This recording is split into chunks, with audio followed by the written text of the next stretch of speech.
Me? Worried old boy? Don't be so ridiculous. My glass is always half full. Look.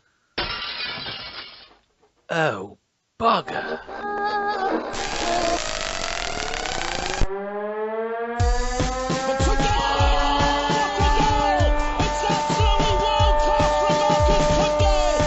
There's a chance here, a great save. Turner from McClare. Might come. A terrific goal by Sheridan. Brexman against Jones. Get in. You could have two goalkeepers in there that would have trouble saving that. Hello there, ladies and gentlemen, and a very warm welcome to the Wednesday Week, the Sheffield Wednesday podcast. I'm Lord Hillsborough, and with me on the line first of all today we have Monsieur de Fudge. He's back from his travels. Hello there, Fudge, old boy. Ciao, Bella, Lord H. Are you all right? I'll tell you what. Where's the rest of these lads here? They're having more time off than Gary Medine. Well, I think Beastie's got into a very intense stalking bout with Clinton. Clinton's. I did see that. Absolutely, and I think he's got himself in a little bit too deep this time, the old chap. And Monsieur Eduardo's having some kind of new operation on his arms to make them even more sausage-like. But I'm sure as soon as he's recovered, he shall be back very soon. And we have got a special guest on today as well for you. We've got Mr. Carl Maloney again, who was joined us, very kind joined me last week. And we've asked him back because he was an absolute superstar. Hello there, Carl, old boy. Good evening, you all right? Very well, thank you, old boys. How's your good self? I'm fine, thank you. Well, I'm just about recovered from Saturday, so yeah. Oh dear. So, chaps, cue the awful music. It's been a bit of a dire time, gents. I mean, we were all a little bit low before last Saturday, but we just got What top. happened? What happened? Was the game on? Instantly wiped from your memory. Did something happen? I don't know. But seriously though, I mean, all right. Listen, football's football, and every now and again, a big beasting gets dished out. And there's been a lot worse ones. I mean, Christ, you could be a Barnsley fan. Do you know what I mean?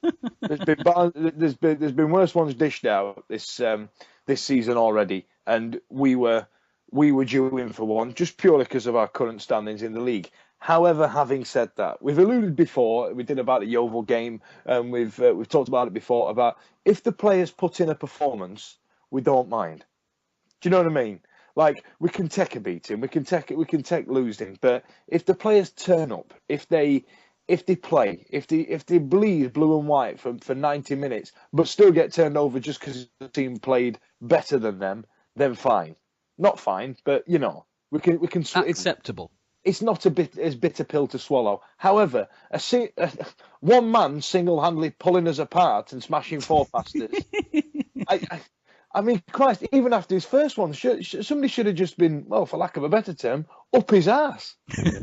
Well, the first one really was the one that sort of, it was probably more fortuitous than anything because Kirkland sort of handed it to him on a plate, really. But like I say, after that, he came alive. But yeah, it was the like non-existence of the performance. It was dire, to be honest, and I didn't see it coming, you know, and especially against a Birmingham team that have struggled this season. I just thought, yeah, we may lose the game, but I thought we'd have put up much more of a stringent test for them than we actually did. Absolutely. I mean, to be fair, we the first couple of minutes or so, we started off well. We were playing it on the floor, which is nice to see because we're not seeing that fantastically well. And I think the first two shots were ours. It might have been on target, but it was certainly ours.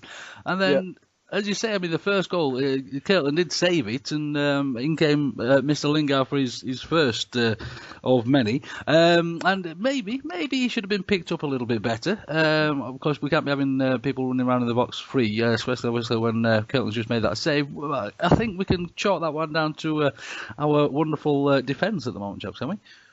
Well, our defence is going to come under fire now until a decent addition to it has been signed.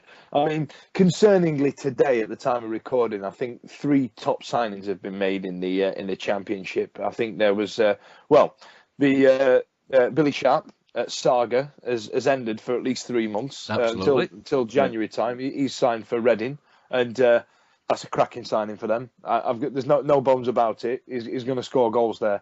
And if Reading are ready to stump up the money, I don't doubt that we had a sniff. I don't doubt that we had a goal. I don't doubt that we had a look in there, but we've got to think of frugality. Is that a term? It is now, old boy. Austerity measures and all that. You know what I mean? We're all a big fan of the credit crunches, and I think we couldn't afford 20 grand a week to bring a striker in. Do you know what I mean? I think yeah. It'd been nice to have had him if we'd have come to some deal with Southampton smashing, but Reading have got a quality player there, so fair play to him. Do you think he would have come to us though? Do you think, even given sort of the history, and if there were other offers on the table, do you think he'd have given us a second thought? Well, I think that may him having his Sheffield roots and unfortunately formed his allegiance when he was a kid to the shit half of Sheffield. Yeah. Then his family around here are from around here. Do you know what I mean? I think we'd have probably been right up there. I think we'd have been one of his last 2 or 3 considerations, his last 2 or 3 options to do. Do you know what I mean? Yeah. I mean, he's moved a long way down to the south coast, and I spent a lot of time in Southampton for the last few years, and it's a nice city to be in. But if he's not going to get regular football, surely he'd want to come home, be around his family, see his mates. Do you know what I mean? Let him get a bit of stick for playing for us. It's not like he's going to score against them this season because they're in a league below. But I think he would have come. I do. Yeah. I genuinely think he'd have turned up, and I think he'd have done a job. But upshot being, we just couldn't afford him. No. Well, that's probably our problem at the moment, really, isn't it? That we can't afford the wages of the sort of players who can't get in the Premier League squads to bring them down. I think that's probably the case with Lita, whether he's not willing to take any pay cut or whatever. It's sort of, it's difficult for us at the moment. Actually, speaking of Leroy Lita, did you see a conversation on Twitter from one of our fans, sort of saying, "Hey Leroy, you're signing for the Owls this summer," and I think he literally just replied with, "Look, that's not an option right now. Can we just drop it?" And I didn't see that. Did you not see that? That was concerning to me, and I thought, Christ, that's straight from the horse's mouth. You can't get a better confirmation than that. However, he was very careful in the way he worded it. He said that's not an option right now. So, you know what I mean? For me, I'm being an optimist, glass half full and all that. That means it could be an option today, for example. Well, they did say in the interview that Milan made with the Star, it did say that there was still the radar was still on Leroy.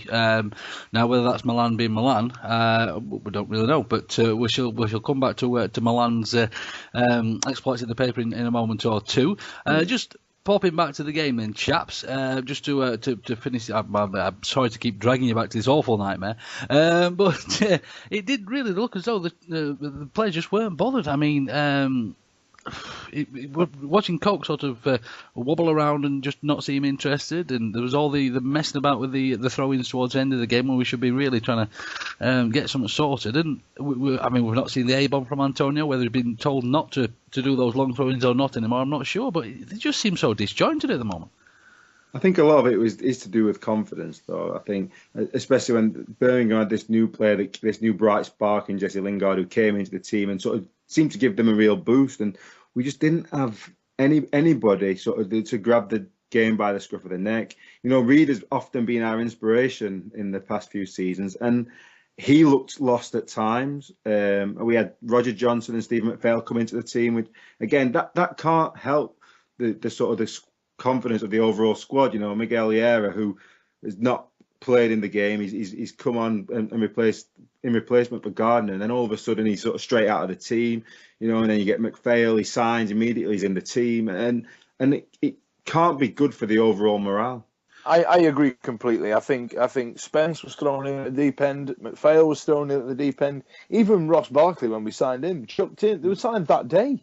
Do you know what I mean? It's it can't be good for gelling. I'm a big believer in gelling. You do like your gel, don't you, old boy? I'm a big gel fan. You know what I mean?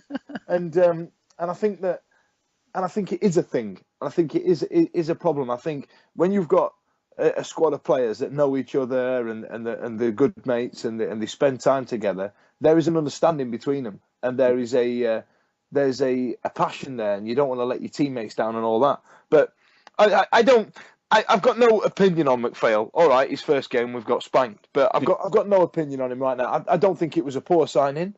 No, I agree. Yeah. The fact that he's played for Jones before should sit well with me. However, we did have Jay Bothroyd, so you know what I mean. That's that really blown out the water, old chap. I mean, again, let's have a little look at these signs. I mean, again, McPhail is clearly a well-versed footballer, shall we say. Again, we're looking at these older end of signings now, chaps, and Jones does know him well. He's played for him a long time over there at Cardiff. Obviously, he knows South Yorkshire. He's played for Barnsley. And I mean, looking back at the clubs he's played for, they're not terrible clubs. Well, not from a sports point of view, anyway. But maybe you're right, for us. Maybe we just need to get. I mean, I remember reading in the greening. Remember in the old days when the greening was an actual piece of paper you could hold in your hand. I don't know what that is. Sound like my granddad already. There was an interview with Gardner last season in there about obviously when he came in and spoke about gelling with Fudge's eye candy, and it made absolute perfect sense. And he said in there, we just need to learn how we play with each other. We need to learn where we know where we're going to be and all that kind of thing. And it's absolute perfect sense. But really, chaps, shouldn't this have been sorted pre-season? Do you think they wanted to bring in better players and a better quality of player, but they weren't able to, and so we're scrapping around till the end of the transfer window to see who we can get on the cheap? I think that's exactly it. I think that's it. I think we expected a load of movement in terms of loan signings as soon as the loan window opened. But somebody made a good point on Twitter to me today that if they sign today and tomorrow, they don't miss a game until January when we've got the opportunity to sign them permanently, for example. Absolutely. Or to sign somebody else. So the most we can loan somebody for is 3 months. Yeah. And obviously, I think, hang on, if they sign tomorrow, then we're not going to miss a game. There's not going to be a point where at the end of December, usually Boxing Day, where all our loan players go back. You know what I mean? And we go, oh Christ, what are they doing? It's all right. There's only a week to go till January transfer day, and you think, well, hang on a minute. There's 2 or 3 games here. It's the Christmas season. It's mental. So you look at McPhail as well, though. I mean, he's been training with them for a while, hasn't he? You know, it's not as if he's sort of in that situation. So he's slightly different. But again, why have we waited till now to sign him? Has it taken sort of 2 months to assess him to see, after his sort of health problems, whether he is able to sort of like hold the place at the club? Or well, you say health problems. That was 4 years ago. Do you know what I mean? I think if he was going to fail as a footballer, he will have already done that. Do you know what I mean? So, I mean, what was it? It was an MALT lymphoma, wasn't it? So, like, I don't know. I don't think his health problems are a massive issue. However, his age, for me, is that. You know, I'm quite happy to give him another crack at the whip. I don't think the Birmingham game can. No, you can't judge on. Can justify it. Yeah, no. I think you're right. I don't think we can turn around and say, Christ, what the bloody hell we signed here? We chuck him in the squad and he loses 4-1. What we do need is a central midfielder, and I've been banging this drum now for a few weeks. We need one because the one we've got is lightweight. I don't think McCabe and Corrie are poor players. I think they've got huge potential. I think they're going to be fantastic. But I think we need somebody late 20s, early 30s who's going to get the foot on the ball, spread it around, and bang in some ridiculous challenges. And I tell you what, it's a good job Beastie's here because I get a soapbox right now. And and I remember we played West Ham in the cup a couple of years ago. We beat them 1-0, and Raider Johnson played defensive midfielder, and I thought he was magnificent. He was all over the bloody place, whether he was meant to be or not. Yeah. He was just, in both senses of the term, he was all over the place. But I liked him there. He's that talismanic player for us. And if we can sign fullbacks that can hold that position, let's stick him behind a midfielder. Let's stick him there. Let's stick him behind Coke. Let's stick him behind McCabe. You know, let them run on a bit and let Reader sweep it up. Right then, chaps. So, I mean, let's have a little word about our other new sign as well, which we've not spoken about on the podcast yet. Roger Johnson, obviously coming to help sort out our centre-back, maybe not crisis just yet. And again, on paper, chaps, this is somebody that should be well able to do a job at this level. I mean, looking back at the teams he's played for, this is a player that people have paid big money for. I mean, Wolves paid £7 million for this chap, and fair enough, we've heard from Wolves fans over there on the Twitterage that they weren't too impressed with him. But this is a guy that's played Premier League standard football for a long time, and is it just another case of we seem to get him on the Wednesdays and that's it? They're just it's just crazy. Well, he's been relegated 3 times. And I tell you what, no, I think it's a decent signing. I think it can be a decent signing if Jones gets the best out of him. If he settles in well, smashing. But again, it's a loan signing. Is he going to give 2 chuffs about Sheffield Wednesday? We're yet to see. Do you know what I mean? Is he professional enough to do a job? I don't know. I don't think he's had a big crack of the whip yet, and I'm prepared to give him a chance. Yeah, it's going to be interesting to see sort of what his attitude is like, because that's been the big criticism, isn't it, over the sort of last couple of years while he's been at Wolves, and that's one of the reasons the Wolves fans don't like him. And so, is he going to change his attitude? I mean, like I said, I'm hopeful with Roger Johnson that he may prove to be a good signing. I mean, my memory of him really is when he was playing for Birmingham. And he was in one of my mates' fantasy football teams who was romping away with it. And they seemed to keep a clean sheet. And he was like getting 7 and 8 ratings every week, you know. So if he can produce that form for us, I'll be quite pleased. Well, I suppose perhaps it's a case of watch this space, and we'll see what's what with that one. Obviously, the old Dave Jones rumour has popped up again there, and people are quite literally screaming from the rooftops that they want him out. Now, we've always been big advocates on the podcast of backing whoever's in there, but it's getting more and more difficult to defend Mr. Jones at the moment, chaps. I mean, fair enough, we can speak about his team selection and starting without strikers, and obviously the players that he's brought in, and I'm struggling, boys. I'm really struggling to defend this chap anymore. Yeah, well, I wrote a blog this week about this very same thing because 2 things. Firstly, I'd say is how many fans really are shouting against Dave Jones, or is it, as usual, those who shout loudest? I think it has taken really the last 3 games where we performed poorly, where people have sort of started to say, right, we want Dave Jones out. But I still get the feeling that there are a lot of fans out there who are willing to give him a chance. They do want to sort of question what's happening. They want answers as to why we're struggling, why we've not signed a striker, what's happened sort of over the summer to get us in this position, really. But I still think that overall, the majority of fans are probably still with him. That's the feeling I get. But again, I was listening to sort of Radio 5, I think, the other day, and John Motson's talking about Paolo Di Canio as if all Wednesday fans want him. And I'm like, no. The majority of Wednesday fans would be pulling the hair out because they'll be like out of the frying pan into the fire. Right. I've got mixed feelings on this. And with Dave Jones, I'm on the fence. I'm a big believer in that just knee-jerk reaction sacking the manager is not the way to go with any club, regardless of results. I think there's a certain time frame you can have. I think Megson had that time frame, and I think and I'm chuffed he managed to go out on a high. I don't think Jones has had that time frame. However, he has had the backing from Mandaric. He has signed a lot of players. He has, do you know what I mean? But right. The best way of describing it is, as I said on the show when we first got Dave Jones, or a couple of years ago, I said to my friend who's a Cardiff fan, what can I expect from Dave Jones? And he said, he'll not get the fans on his side because he's not that type of bloke. He's not the big personality fella. And he actually said, you used to have Ron Atkinson in charge of you, and he was this big personality who could get a dressing room to play for him, to want to play for him. Dave Jones is one of those who demands this level of football, and if you don't, then you get replaced. It's as simple as that. So part of me likes him for that no sentimentality nonsense no nonsense approach that he's got. However, I've got to think, well, you have signed a shit ton of players here, Dave. You know what I mean? The other issue is that some of the quality players, I'll rephrase that. Some of the alleged top signings he's made, such as you mentioned Bothroyd earlier, just haven't worked out, have they? No. I mean, Ross Barkley, you could tell he was a player when he played for us. I think he looked so much sort of fitter and leaner this season when he's been playing well for Everton and called up for England. And yeah, he didn't really do it for us, did he? And so the big names he's signed and the big players haven't really worked out for him.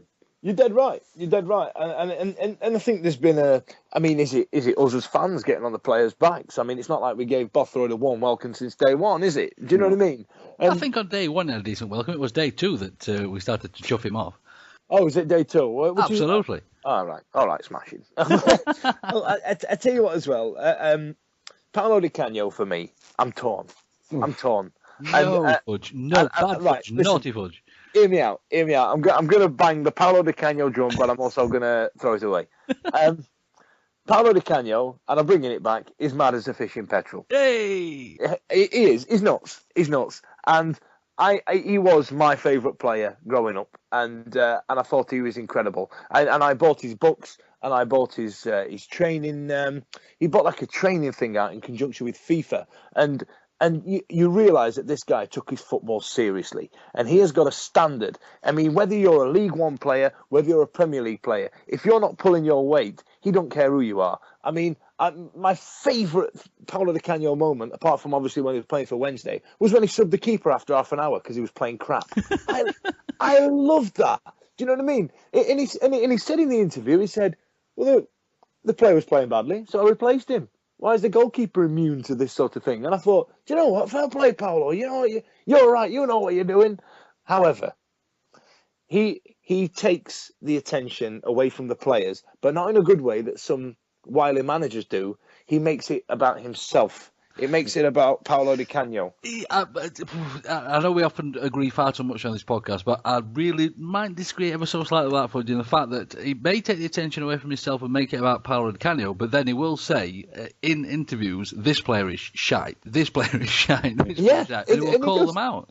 And he does. And me, if that was me, that'd motivate me. I'd want my manager's appraisal. I'd want to go, right, I'm going to knuckle down and show this ignorant jeb end that... that I can play football and I do deserve a place in this team. And I think that's what he's trying to do. I think that's what Paolo Di Canio, through all his bravado and all his nonsense, I think that's what he does. And if he does turn our club into a circus, so be it. Let's get Sheffield Wednesday back on the radar. Let's have Sheffield Wednesday talked about in the press, apart from, they've had a fall from grace. Do you remember when Wednesday and Forest did it? Because I'm sick of hearing that.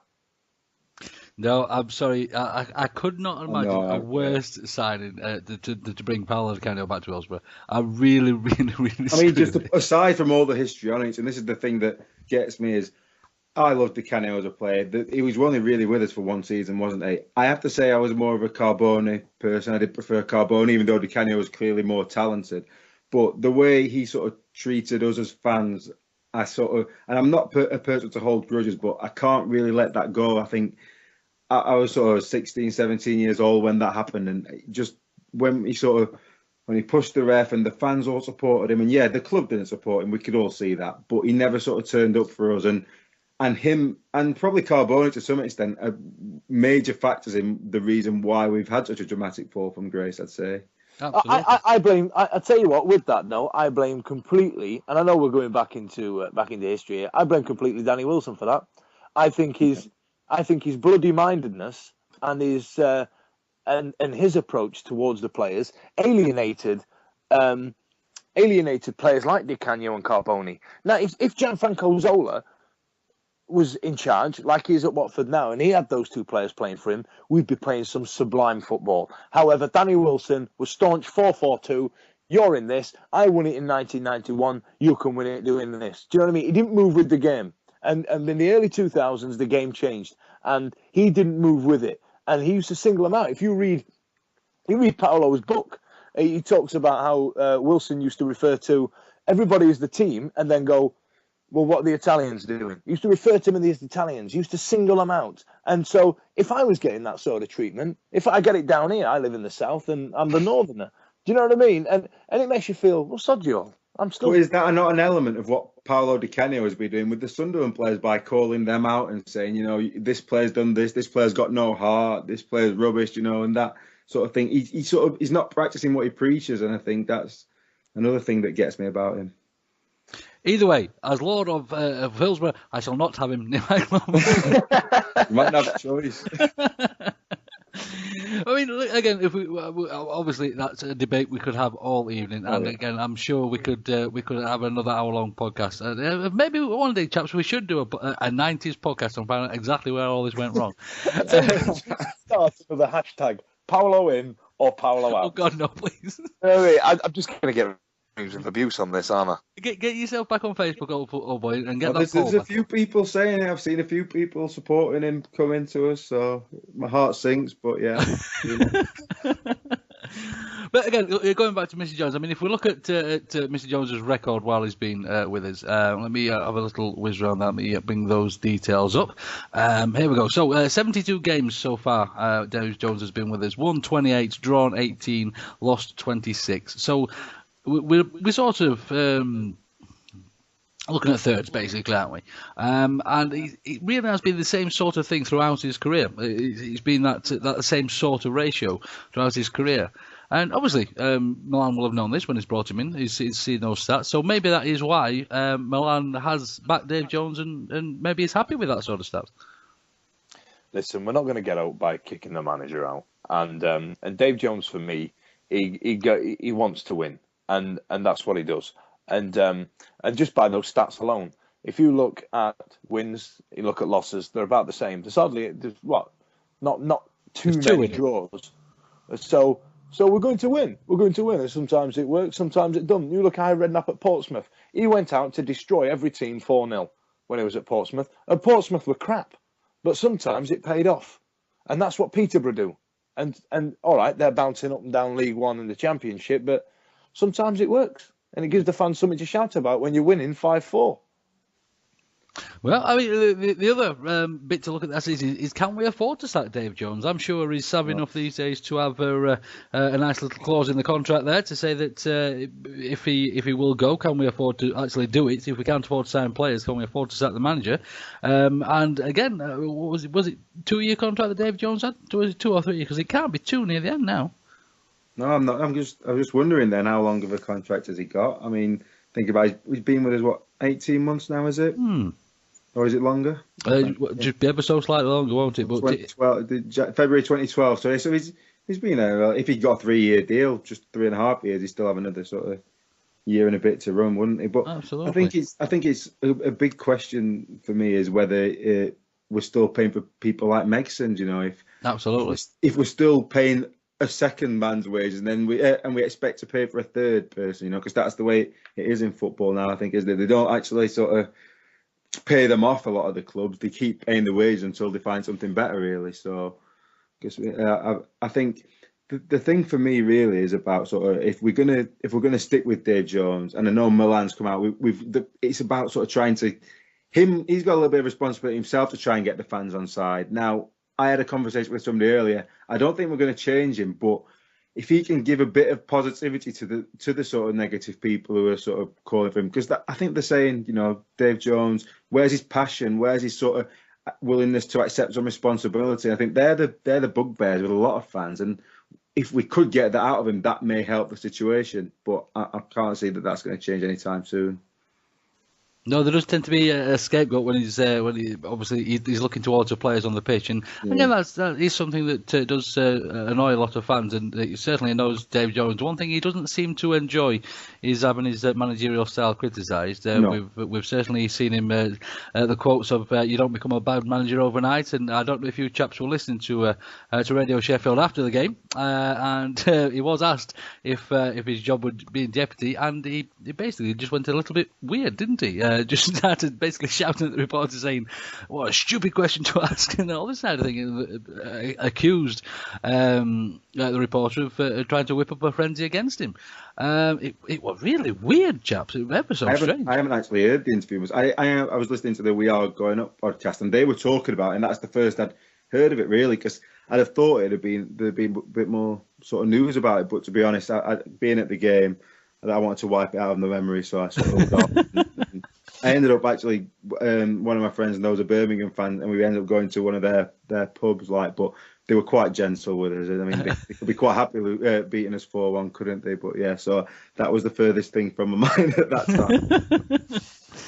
So then, chaps, let's look ahead. Although my half-empty glass is slightly cracked these days, we have got Doncaster coming up, and of course we've got a lot of fans that work and live around Doncaster and all that sort of thing. And this is a bit of an important game for us, chaps, because this really could be a tipping point for a lot of fans when it comes to the Dave Jones argument. If they have to go to work on Monday morning and face a lot of happy, smiley Doncaster fans, and to be honest, they do seem to have a bit of an upper hand over us at the moment. What do we think? This game is massive. We were sat not 2 weeks ago doing a podcast saying that, listen, Yeovil are no pushovers. Don't expect to beat them. Even if we end up coming away with a draw, we need to keep our feet on the ground and not say that that's not the end of the day. This one, Doncaster, are local rivals. They're divisional rivals. They seem to be signing better than us. They seem to be getting better play. I mean, how the bloody hell they've got Federico Makeda is mental. I don't understand how they can get him and we can't. Because every time these signings get made on loan, I'm sat here thinking, where were we when these signings were made? Did we even go for it? Do you know what I mean? This is what I'd like from the club. I'd like somebody to say, well, we had a sniff at him, but he just chose to go to Doncaster. And we'd be like, that's all right, Dave, as long as you're trying. Do you know what I mean? I think they did have a bit of a cash injection. Yeah, they have said. They've said today that they actually were interested in Makeda. Now, how far that interest went, we don't know. Yeah. I think he hasn't mentioned today, but he's got this policy, hasn't he, where he won't discuss a transfer until it's done. So it's almost done, and then the chairman comes out and says, "Yeah, we're interested in such and such a player." So he sort of shoots it out of the water, But yeah, it's interesting because I think it's going to be a really tough game, and I still think there's a perception amongst a lot of fans is, well, it's Doncaster, they've just come up, we're a bigger club than them, we should beat them. And if it was only that simple, but how we sort of get that message across to some people, and that's the risk, I think. Try and get off to a good start, but we've got off to good starts this season. We've scored the first goal, and it doesn't seem to have done us any favours, really, does it? So, I mean, I'm confident that we can get something. I do think that if the fans and the crowd is behind the team, I think we can get something out of the game, but it's not going to be straightforward, and as with anything, we'll make it as difficult as possible, even if we do get a win. Yeah, I think we will. We'll sit there. Even if we do win, it'll be a tentative 2-1 winning, where you know what I mean, where we go ahead and then we let one in, and then fans start screaming. And that's if we do win. But Doncaster are going to want this. Doncaster are going to come at us. Doncaster are going to bring some fans, and their tails are up and ours are down. And I'm worried. Do you know what? There's times when I'm glad I live down south, and when we lost to Rotherham, when we've lost to Doncaster in the past, you know what I mean. I'm glad I'm not up there, because I feel for the fans that have to put up with it. Do you know what I mean? Because I'd liken it to the Barnsley game last year. That's what I'm thinking, where we went into that game at Oakwell and we gave one of the worst performances I think I've ever seen, where we've won. Yeah. And if that's what it takes tomorrow, as much as it will be horrible to sit there and watch, I feel that's what we need, that sort of ground out, horrible, dirty victory that just gets something on the board, That's it. We're already 11 points adrift of, mid-table, to be fair. But, do you know what I mean? And I don't know. I'm in that melancholy mood where I'm sat here going, I hope we win. It'd be nice. Do you know what I mean? It'd just be nice just to go on Twitter, because I don't go on match day. I've now stopped going on there. I've now started tweeting about other things. You know what I mean? Well, I've forgotten what it's like to win. When is it? We're back in May, aren't we now? So yeah, crikey. But you lose the feeling, don't you? Forget what it's like to win. You go to the game and you're like, well, yeah. What was it? I can't remember the last time. So, I've forgotten how many H's are in. Yeah. I'm just looking at the Doncaster website now, and there's a rather depressing little story from a Wednesday point of view that says happy Hillsborough memories. Basically, it's about all the times that Doncaster have come to Hillsborough and either beat or played us very, very well. Lovely. It really is quite depressing looking at it. Yeah. They beat us the last 3 times. I was looking at something the other day. They've beat us the last 3 times, haven't they? I think. Lovely, good start. So, how long do we think that the crowd? How do you think the crowd are going to be? There has been, again, I don't know if you've seen this on the Wednesday website. A piece from the Wednesday website mentioning about backing the team. I was back on home soil this Saturday to face their first derby test of the 2013-2004 season with a visit of Doncaster to S6. And basically, it's a bit of a propaganda piece in my opinion. I mean, don't get me wrong, I can't even imagine how hard the PR job must be at the club when we're under this sort of pressure. It must be the worst job in the entire world. It does say on here that obviously we've got this new signings there. Mr. Bisbale saying that he can't wait to get on the pitch on Saturday. He's played a good few games at Hillsborough against the Wednesdays, and he's looking forward to having that crowd behind him. But is it going to be behind him, chaps? How long are we going to last? Because, again, just to harken back to the Birmingham ever so quickly, the fans were fantastic. Absolutely amazing away at Birmingham. I mean, obviously, Carl, you were there, and the cheers for pretending goals and things like that were fantastic. Was it really? Was it just basically sort of gallows humour trying to keep themselves going, or was it? Yeah, I think so. Yeah, I mean, but again, I'm not a fan of things like that. I was a bit sort of embarrassed, really. But yeah, I think everyone deals with it differently, don't they? And I think it was just trying to some sort of positivity, try and get something out of the day. And then we did actually score, you see, so we had something to cheer for.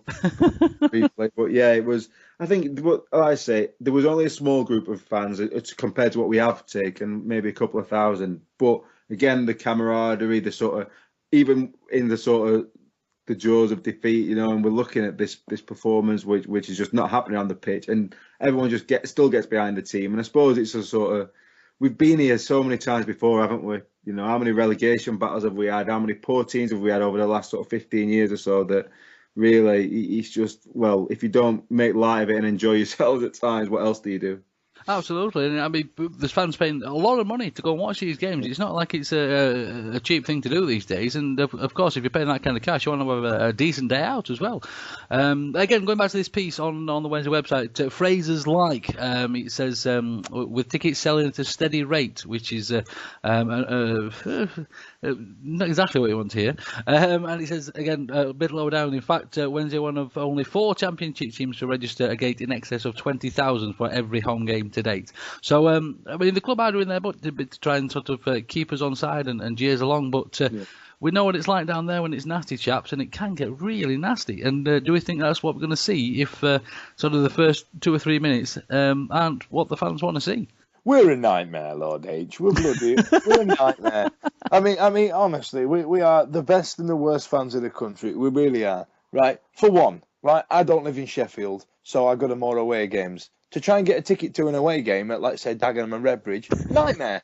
Because we're followed so well. All right, that's not a bad thing. But, like, we take 20,000 regular. You know what I mean? Even in League One, we're up there with the 18s, 19s. However, we very much are aware that we do our bit. Do you know what I mean? We do our bit. We get behind the chaps. We have great banter. We're great banter in the social networks, our supporters groups, the nutcases on Owls Talk. Do you know what I mean? We're great fans, and we put our effort in. We do our bit, and it frustrates me to death that we don't get it back. All we get is relegation soap operas, and we get, we're losing 5 million a year. What are you doing with it, all you stupid sods? Do you know what I mean? I mean, one day there's going to be half of Sheffield. They're going to go, do you know what? Sod this. I've got better stuff to spend my money on. And when that happens, we're buggered. The only thing that's keeping us afloat, in fact, actually, even 20,000 fans at home isn't keeping the club afloat because we've still got chairmen coming in and going out skint. Yeah. Do you know what I mean? We're doing our bit. We reserve that right. We can. Do you know what I mean? We can stand there and scream at the players because we're all skint. I mean, there's 20,000 people there living, as far as I'm concerned, with the way that the Cockney's taught down here, the impoverished north. Do you know what I mean? But, yeah. Honestly, you should hear it. Like I remember, what was it? Oh, where are you from? Oh, from Sheffield. Oh, it's very cheap up there, isn't it? Is there any job? Is that why you're down here? Christ, we don't all drive horse and carts. It's still a city. Do you know what I mean? Christ. We don't all walk around in flat caps with muck all over his face. It doesn't happen. But I don't know.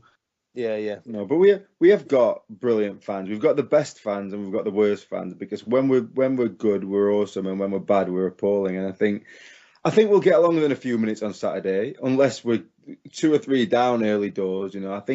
I do think that this Saturday there will be a good and positive atmosphere at the ground to start off with. Five That's minutes. where the 5 minutes. players have got to pick this up. The players have got to pick that up and run with that and give us something to shout about. We can start off and they've got to take it from there. And if that happens, we stand a chance. But if we're 1-2 down after 10 minutes, then it's going to go, and then they will be negative. And I think we may start to hear some Jones out chants, which I haven't really heard so much before, but I can feel them coming. Oh, absolutely. I agree with, unfortunately, I agree with everything he's saying. We're going to have to get somebody that doesn't agree with us on this damn podcast, because it's just no fun otherwise. Get Beastie out of Clinton Morrison's bumhole and let's get him back on here. So then, chaps, I'm going to put you both on the spot, and we're going to have a prediction from the pair of you. So, before, let's start with you, old boy. What do we think? We're going to get beat 3-0. We're going to come in. We're going to spank us stupid. Now, I don't know. I think it's going to be a high scorer. I think we're at home. It's a local derby. All bets are off. Phone book out the window, and any other cliche you can think of. I'm being generous, and I think 2-2. Very good. Carl, what do we think, old boy? I'm useless with predictions, and I want to be positive and sort of say we're going to win, but then you end up with egg on your face. But I'm going to go with my gut instinct, and I think we're going to get the first victory of the season. I'm going to say 2-1. Well, don't worry about being bad at predictions, old boy. I think I've been doing this show now for a couple of years. I don't think anybody's actually ever got one absolutely spot on. But no, I think we're going to have a marvellous, my glass is half full, we're going to have a marvellous game, and we're going to end up spanking them 3-0, send them all home with the tails between the legs, and everybody can have a wonderful day at work on Monday as well. Is that kid off One Direction playing on Saturday? He's injured. He's injured because Agbonlalo smashed him. Yeah. Oh dear, the poor little boy. And there's a wonderful photo. I'm sure everybody's seen it over there on Twitter, but if you haven't, please go and check it out. Of him, as soon as he came off the pitch, he wasn't very well, and basically threw up all over the place. And I felt ever so sorry for him. My daughter's a big One Direction fan, and she's not crazy enough to start tweeting about with death threats and things like that. But she was very displeased with the photograph on Twitter. So honestly, stop the world. I want to get off. What is it about these kids in oh my? That's a different rant on a different show, surely. Well, to be fair, from a Doncaster Rovers point of view, it's a decent bit of business. I mean, if one of these chaps were a Wednesday fan, and we stuck him on a reserve game, and that reserve game... I'd be embarrassed, Rich. No, I understand what you're saying. I absolutely understand what you're saying, old boy. But if that one reserve game brought enough cash in to fund one of these loan players that we're after, or at least for a couple of months, would that not be worth a bit of a red face? Lord H, I'm a Sheffield Wednesday fan. I would take the money. I would quite happily go, thanks very much. Oh, it's still bloody rubbish though, isn't it? In fact, I'd started an account on House Talk. I would love to see you on House Talk, old boy. I really, really would. I've done one post and went, not for Daniel, not for me. No, to be fair, obviously, credit where it's due. I went over to House Talk just the other week when we posted up the first podcast and made sure that everybody on House Talk knew it was there. And I did ask for honest reviews, and one thing I certainly got was honest reviews from the chaps over there on House Talk. But I persevered, and I must admit, towards the end of the day, I was starting to look a lot more positive. I had a chat with Neil on Twitter. Obviously, Neil's the chap that runs House Talk over there, and he says if you persevere, you can get some decent conversations going over there. So, well, credit where it's due. Although one, I tell you what, Lord H, look, House Talk is like TK Maxx. There's a lot of crap, but you've got to be prepared to sift. Yeah. Well, speaking of crap, the very first post after my here's our podcast, please have a listen, was this is dog shit, turned it off. It was rather disheartening, but I think they get some very nice comments as well. There. Yeah, exactly. That's some quality feedback we can take to the bank, isn't it? But to be fair, imagine it's a bit like sort of when the celebrities are going through the mentions on Twitter. If you've got 1 million and you go through and you're sifting through all the crap and you're thinking, nah, it's not worth it. But yeah, I think, to be honest, it's all about sort of trying to get positive views from people, but also honest views from people. And whether we're going to get that off a site as Owls Talk, I'm not convinced. Well, what we shall do now, when we post this podcast, chaps, I will pop this up on Owls Talk. So if anybody at all out there with an Owls Talk account would like to comment on the show, we're more than happy to hear your criticism. Don't be surprised if Lord Hillsborough has a little bit of a pop back. So we did have one or two throw in their teddies out the cot when Lord H had a little go back at them. They don't like it up and Miss Marin. But no, by all means, please do let us know what you think we're doing. We're up in the front gate here. I tell you, let's get Neil on. Let's get Neil on, who's in charge of Owls Talk, and then when we get one of the, if we manage to get one of these nutcases, you know, the ones that if you press Control V, it'll just say dog shit. Do you know what I mean? Whatever they're writing on their keypad. And if we get one of these nutters on, let's say, there you are, Neil. What are you going to say about that? No, but to be fair, I mean, what Neil does over there is he created a great forum. He created a great idea, and I thought it took work, and he looks after it, and it's very well policed. However, come on, you miserable sods! Even when somebody tries to put a thread up there that says, "Let's get behind the lads on Saturday," no, you're all right. It's crap. John's out. Good one. Thanks, bro. Have a good day, buddy. Yeah, the concept is brilliant, isn't it? But I can't. I've been on it once or twice, but I just can't go on it because I mean, like I said, I go on Twitter sometimes, and that drives me mad. But yeah, I can't cope with Owls Talk. Well, I'm determined to spread my positive message to all Wednesday fans, and we embrace everybody on the show, as we have said before. And, of course, by all means, we'd be more than happy to hear from anybody at all. So then, chaps, just a few little bits to finish off with. JJ has once again been called up for the Jamaica squad against the game against the US. How do we think that's going to go for JJ? Do you think he'll manage to stay on the pitch for the whole 90 minutes? Probably go off injured, maybe. Well, it's surprising he's got the call up now when, arguably, to the back end of last season, he was playing really well and he wasn't really playing so much. But yeah, he's not in the best for the form at the moment since he came back from his suspension. He's not done it for me since then. One love. Hashtag. One love and a water bottle.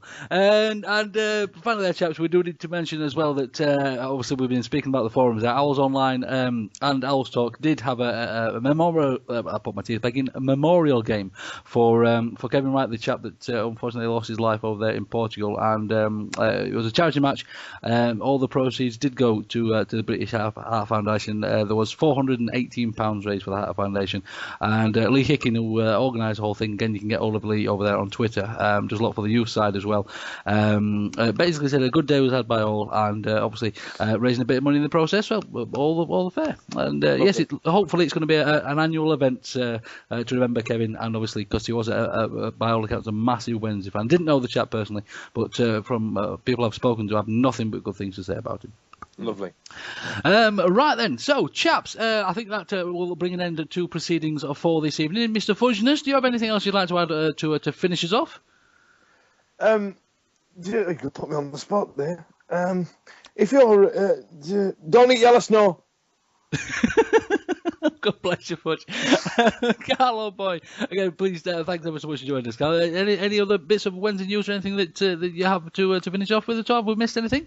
No, I think we've covered everything, but I just let's hope we've got a positive atmosphere and let's hope for the best on Saturday, because I think we all are in desperate need and deserve something to shout about. Yeah, that's what I was going to say. Absolutely, I think that's what Fudge was trying to say in his Fudgy tight way. Yeah. But no, Fudge, if we want to hear more of your insight over there on Twitter, where can we get hold of your boy? It's at Dan Fudge. That's on Twitter. I might not be tweeting about it Wednesday. I've found other things to talk about, like the television programs. I've just gone into Breaking Bad. It's not blown me away, to be fair. Everybody keeps telling me how great it is, but I'll keep persevering. But stick with it, old boy. It gets better. Carlo boy, if people want to find you over there on Twitter, where do you need to be looking? Yeah, I'm at Mulowl, Mulowl. Absolutely, and as you mentioned earlier, you do have some more recent blogs out there as well. Where can people get hold of your bloggage, old boy? Yeah, I'm on the Team Talk website, which has replaced the old Sky Sports Fan Zone, and also wearegoingup.co.uk. There's the blog on there, so any positive feedback or constructive feedback, shall we say? Constructive. Yeah, but it's caused It's caused some sort of the most furore I think I've had so far, and I'm trying to be a little bit more controversial in what I'm writing after some feedback from one of my mates who says I'm a bit crap. So yeah, I'll try and do that. Control V dog shit. Please do go, but and as I say, the most recent blog card is one for the Birmingham game, and it's a thoroughly good win as well, Carl. Jolly well done, all boy. Right then, chaps. So that does bring us to an end. Of course, if you would like your constructive criticism on the show, please do get in contact with us. You can do that over there at Twitter at TWWcast over there on Twitter. Of course, you can get a hold of the show by emailing us as well at twwpodcast@gmail.com. The website is up and running, and you can also listen to the show and get hold of us over there as well. And of course, we're over there on Facebook at facebook.com/the Wednesday Week as well. And of course, if you want to throw some abuse my way, you get over me over there on Twitter as well, and that's at Lord H. That's L0RD_H. And I shall be more than happy to parry and thrust with your constructive criticism. Right then, chaps. So let's have a rousing hurrah for the gentleman on Saturday against Doncaster. Hurrah! Yes, that's what we're expecting. It's a good night from ladies and gents, and we shall see you very soon.